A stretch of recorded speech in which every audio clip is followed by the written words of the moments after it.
Welcome to today's Explainer. We're unpacking something absolutely incredible today.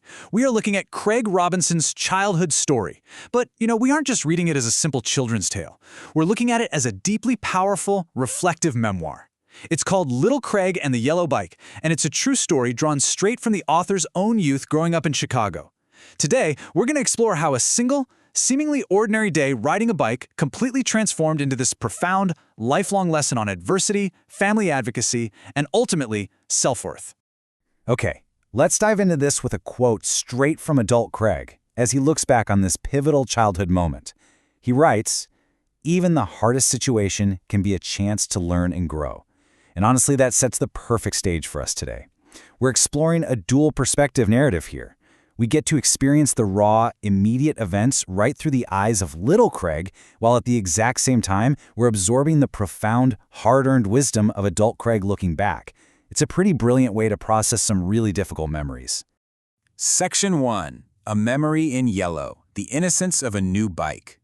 To really understand the gravity of what happens next, we first have to jump right into the joyful, vibrant energy of his Chicago neighborhood. In Craig's diverse town, literally every single kid wanted the exact same thing, a shiny 10-speed bike that was as yellow as a lemon popsicle. And Craig, he wanted it desperately. So he put in the work. He did all his chores, he tackled his homework, and finally, his mom said those magic words, "Let's go buy that bike." Once he had it, he was off like a rocket. He raced all the way to Rainbow Beach, soaring past the kite flyers and the swimmers. It just perfectly captures the pure innocence and the totally earned joy of that day. He rolls right up to the ice cream stand, first in line, absolutely radiating pride. He coolly looks up and says, "One double scoop chocolate brownie ice cream, please." It's this triumphant, picture-perfect moment of childhood victory.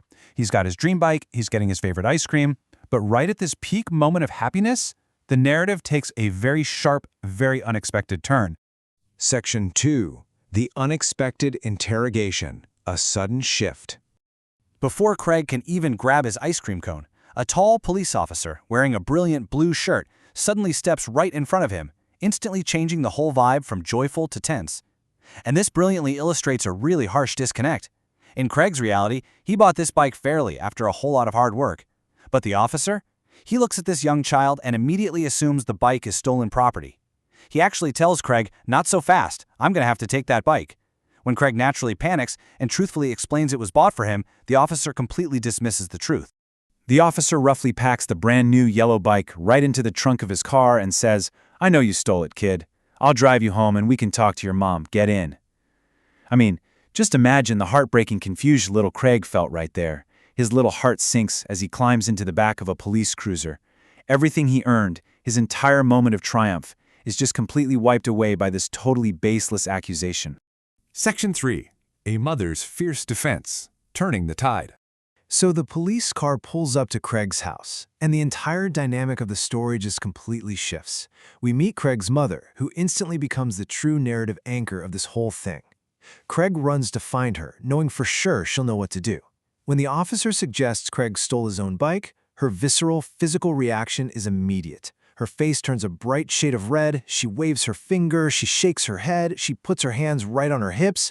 Craig had never seen his mom look quite like that before.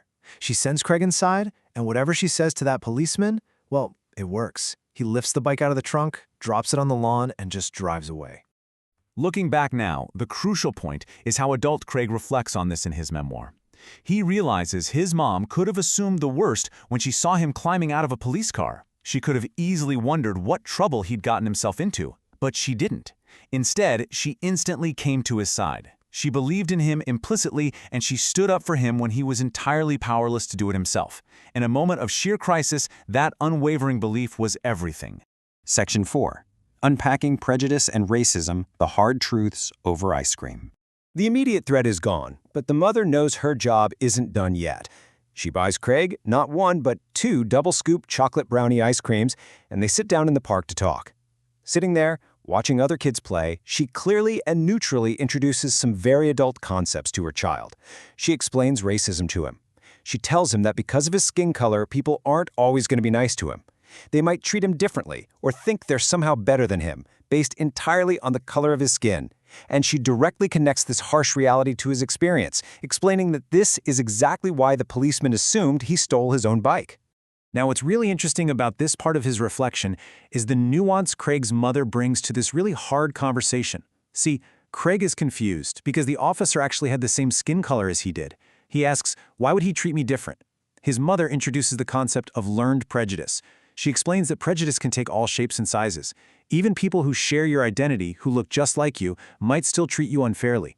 It's a heavy, really complex truth that makes Craig's ice cream suddenly taste just a little less sweet. But then she drops this absolute gem of a line, which is really the emotional centerpiece of this entire memoir. She reassures him saying, "No one can make you feel bad if you feel good about yourself." It is such an empowering turning point. Craig realizes that if he knows who he is and feels good about himself, other people's unfair judgments don't actually have to define him. His mom just beams at him, reminding him how great he looks on that fast yellow bike. Section 5. Lessons from a Memoir. Affecting Change. Shifting fully back into adult Craig's reflective viewpoint here, he realizes his mother didn't just comfort him with ice cream and wisdom. She took definitive, real-world action. First, she aggressively defended her son right there on the front lawn. Then, she took the time to explain the deeper societal issues at the park so he understood it wasn't his fault. But she didn't stop there. No way.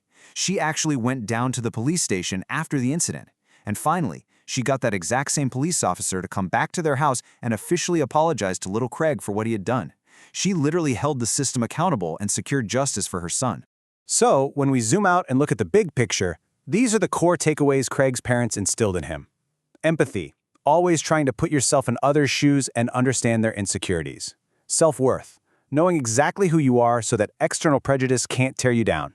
And resilience, trusting that even in the absolute hardest, most unfair situations, you can find silver linings and use them as an opportunity to learn and grow. Which leads us with this final, vital question to think about. How do you handle unfair adversity and turn hard situations into a chance to grow? Craig Robinson's beautifully reflective memoir shows us the profound power of having someone fiercely advocate for you and the lasting impact of knowing your own worth. Thank you so much for joining me for this explainer. Keep learning, keep reflecting, and remember, no one can make you feel bad if you feel good about yourself.